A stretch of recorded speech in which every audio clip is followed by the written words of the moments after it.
নমস্কাৰ বন্ধুসকল, welcome to my YouTube channel Assam career jobs.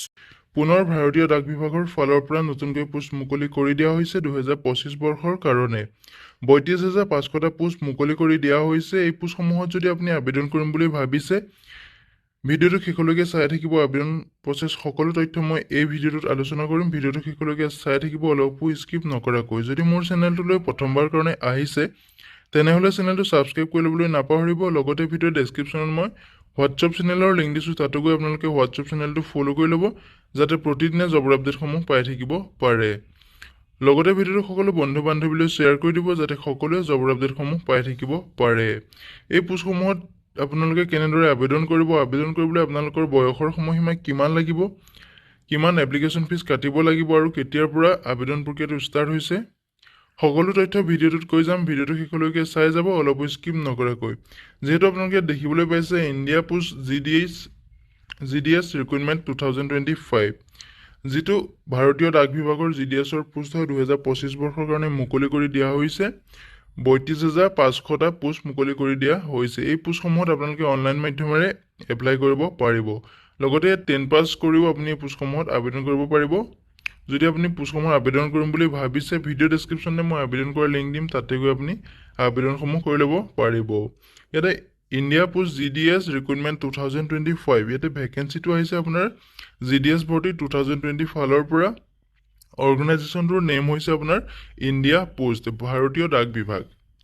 Post নেমসমূহ হৈছে গ্ৰামীণ ডাক সেৱক, branch post master, assistant branch post master, যিসমূহ GDS, BPN আৰু ABPNৰ পোষ্ট মুকলি কৰি দিয়া হৈছে। এই পোষ্টসমূহ আপুনি গ্ৰেড 3, গ্ৰেড 4 লেভেলৰ পোষ্টসমূহ দেখিবলৈ পাব। যদি আপুনি পোষ্টসমূহত ইণ্টাৰেষ্টেড হয়, এলিজিবল হয়, আবেদনসমূহ কৰি ল'ব পাৰিব। ভিডিঅ' ডেছক্ৰিপশ্যনে মই আবেদন কৰাৰ লিংক দিছোঁ, তাতে গৈ আপুনি আবেদনসমূহ কৰি ল'ব পাৰিব। এতিয়া টোটেল পোষ্ট যিহেতু আপোনালোকে গম পাইছে, 32,500টা পোষ্ট মুকলি হৈছে, বহুখিনি পোষ্ট মুকলি হৈছে। যদি আপুনি পোষ্টসমূহত আবেদন কৰিব বিচাৰে, ভিডিঅ' ডেছক্ৰিপশ্যনতে আবেদন কৰাৰ লিংক আছে, তাতে গৈ আপুনি আবেদন কৰি ল'ব পাৰিব।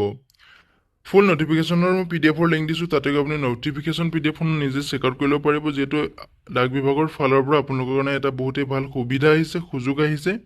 এই সুবিধা সুযোগটো নেহেৰুৱাব। যদি আপুনি আবেদন কৰিম বুলি ভাবিছে, আবেদনসমূহ কৰি ল'ব পাৰিব। যদি আপুনি পোষ্টসমূহ ইণ্টাৰেষ্টেড হয়, এলিজিবল হয়, আবেদনসমূহ কৰি ল'ব পাৰিব।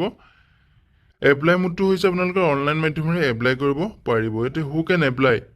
অল ইণ্ডিয়া মেল ফিমেল কেণ্ডিডেটে এই পোষ্টসমূহত আবেদন কৰিব পাৰিব। ভাৰতৰ সকলো পুৰুষ মহিলা কেণ্ডিডেটে এই পোষ্টসমূহত আবেদন কৰিব পাৰিব। ইয়াতে ইণ্ডিয়া পোষ্ট GDS ৰিক্ৰুইটমেণ্ট 2025ৰ চেলাৰী, দৰমহা ডিটেইলছটো দিয়া আছে আপোনালোকৰ। মন্থলি আপোনালোকৰ 10,000 টকাৰ পৰা আৰম্ভ কৰি আপোনাৰ 29,380 টকালৈকে আপুনি দৰমহাসমূহ পাব। ইয়াতে দৰমহাৰ লগতে আপোনাৰ এক্সট্ৰা বেলেগ ধৰণৰ আপোনাৰ সুবিধাও পাব। যদি আপুনি পোষ্টসমূহ ইণ্টাৰেষ্টেড হয়, আবেদন কৰি ল'ব। যিহেতু বহুত এটা ভাল সুবিধা আহিছে, সুযোগ আহিছে, এই সুবিধা সুযোগটো নেহেৰুৱাব। যদি আপুনি আবেদন কৰিম বুলি ভাবিছে, আবেদনসমূহ কৰি ল'ব পাৰিব। ইয়াতে GDS ভৰ্তি 2025, ইয়াত বয়সৰ সময়সীমাটো দিয়া আছে। এই পোষ্টসমূহত আবেদন কৰিবলৈ আপোনালোকৰ মিনিমাম বয়স 18 বছৰ হ'ব লাগিব। লগতে আপোনাৰ মেক্সিমাম বয়স 40 বছৰলৈকে এই পোষ্টসমূহত আবেদন কৰিব পাৰিব। যদি আপুনি এজ ইলেকশ্যনটো ল'ব বিচাৰে, ল'ব পাৰিব। ইয়াতে গভৰ্ণমেণ্টৰ ৰুলৰ মতে আপোনাৰ এজ ইলেকশ্যনো দিয়া আছে। যিহেতু SC STৰ কাৰণে আপোনাৰ এজ ইলেকশ্যন 5 বছৰকৈ দিয়া থাকিব আৰু OBCৰ কাৰণে 3 বছৰকৈ দিয়া থাকিব আৰু EWSৰ কাৰণে 10 বছৰকৈ এজ ইলেকশ্যন দিয়া থাকিব। ইয়াতে এপ্লিকেশ্যন ফিজটো দিয়া আছে। যিসকল জেনেৰেল আৰু OBCৰ কেণ্ডিডেট হয়, তেওঁলোকে 100 টকাকৈ এপ্লিকেশ্যন ফিজ কাটিব লাগিব। আৰু যিসকল SC ST PWD women candidate হয়, তেওঁলোকে ইয়াত কোনো ধৰণৰ এপ্লিকেশ্যন ফিজ কাটিব নালাগে। ইয়াতে পে'মেণ্ট মোডটো আপোনালোকে অনলাইন মাধ্যমেৰে পে'মেণ্ট কৰিব পাৰিব। Credit card, debit card, internet banking, যিকোনো মাধ্যমেৰে আপুনি পে'মেণ্ট কৰিব পাৰিব। যদি আপুনি পোষ্টসমূহত ইণ্টাৰেষ্টেড হয়, এলিজিবল হয়, আবেদন কৰি ল'ব পাৰিব। ভিডিঅ' ডেছক্ৰিপশ্যনতে মই আবেদন কৰাৰ লিংক দিয়া আছে, তাতে গৈ আপুনি আবেদনসমূহ কৰি ল'ব পাৰিব। লগতে অফিচিয়েল ৱেবছাইটৰ লিংক দিয়া আছে, তাতো আপুনি অফিচিয়েল ৱেবছাইটত গৈ চেক আউট কৰি ল'ব পাৰিব। যদি ভিডিঅ'টো চাই ভাল পাইছে, এটা লাইক কৰিব। আৰু মোৰ চেনেলটোলৈ যদি প্ৰথমবাৰ কাৰণে আহিছে, তেনেহ'লে চেনেলটো ছাবস্ক্ৰাইব কৰি ল'বলৈ নাপাহৰিব।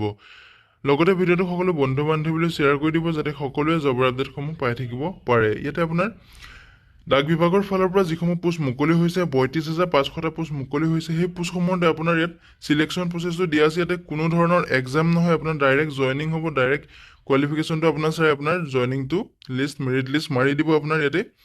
এডুকেশ্যন কোৱালিফিকেশ্যন যিহেতু আপোনালোকে গম পাইছে মিনিমাম আপুনি 10 পাছ কৰিও এই পোষ্টসমূহত আবেদন কৰিব পাৰিব যদি আপুনি মিনিমাম 10 পাছ কৰি থৈছে SSLC পাছ কৰি থৈছে তেতিয়া আপুনি পোষ্টসমূহত আবেদন কৰিব পাৰিব ইয়াতে ইম্পৰ্টেণ্ট ডকুমেণ্ট দিয়া আছে আপোনাৰ ইম্পৰ্টেণ্ট ডকুমেণ্ট কি লাগিব আবেদন কৰাৰ সময়ত আবেদন কৰাৰ আগতে আপুনি ডকুমেণ্টখিনি যোগাৰ কৰি ল'ব প্ৰথমতে আছে আপোনাৰ পাছপোৰ্ট সাইজ ফটোগ্ৰাফ আছে সিগনেচাৰ আছে আধাৰ কাৰ্ড আছে মোবাইল নাম্বাৰ আছে ব্লেড আপোনাৰ এটা মোবাইল নাম্বাৰ লাগিব আৰু ব্লেড এটা আপোনাৰ ইমেইল আইডি লাগিব লগতে আপোনাৰ এডুকেশ্যন চাৰ্টিফিকেট আৰু মাৰ্কশ্বিট লাগিব কাষ্ট চাৰ্টিফিকেট লাগিব যিসকল SC ST OBCৰ কাষ্টৰ হয় তেওঁলোকে যদি এই ইলেকশ্যন ল'ব বিচাৰে তেতিয়াও আপোনাৰ কাষ্টৰ চাৰ্টিফিকেট প্ৰয়োজন হ'ব লগতে আপোনাৰ চেন্ট্ৰেল কাষ্ট চাৰ্টিফিকেট হ'ব লাগিব এইটো মন কৰিব আপোনাৰ কাষ্টৰ চাৰ্টিফিকেট কোনো ষ্টেট কাষ্ট চাৰ্টিফিকেট নহ'ব আপোনাৰ এখন চেন্ট্ৰেল কাষ্ট চাৰ্টিফিকেট হ'ব লাগিব ইনকাম চাৰ্টিফিকেট লাগিব যিসকল EWSৰ কেণ্ডিডেট আছে তেওঁলোকৰ কাৰণে ইনকাম চাৰ্টিফিকেট লাগিব আৰু ডিছেবিলিটি চাৰ্টিফিকেট লাগিব যিসকল PWBDৰ হয় তেওঁলোকৰ কাৰণে ডিছেবিলিটি চাৰ্টিফিকেট লাগিব সেল্ফ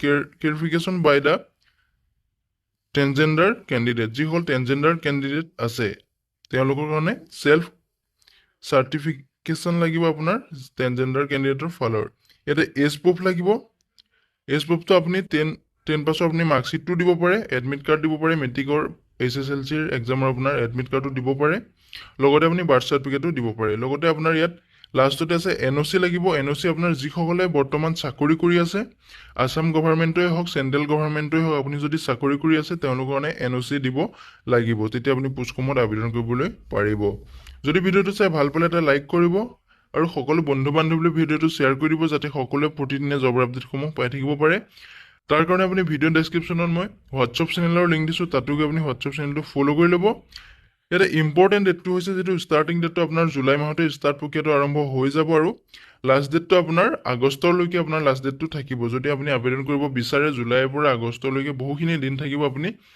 আবেদন কৰি ল'ব পাৰিব যথেষ্ট আপোনাৰ দিন দিব যিহেতু একমাহ সময় দিব যদি আপুনি আবেদন কৰিম বুলি ভাবিছে আবেদনসমূহ কৰি ল'ব পাৰিব বৰ্তমান আবেদন প্ৰক্ৰিয়াটো চলি আছে যদি আপুনি আবেদন কৰিম বুলি ভাবিছে ভিডিঅ' ডেছক্ৰিপশ্যনত গৈ আবেদনসমূহ কৰি ল'ব পাৰিব যদি ভিডিঅ'টো চাই ভাল পালে এটা লাইক কৰিব আৰু মোৰ চেনেলটোলৈ যদি প্ৰথমবাৰ কাৰণে আহিছে তেনেহ'লে চেনেলটো ছাবস্ক্ৰাইব কৰি ল'বলৈ নাপাহৰিব আজিলৈ ভিডিঅ'টো ইমানেই আছিলে জয় হিন্দ জয় অসম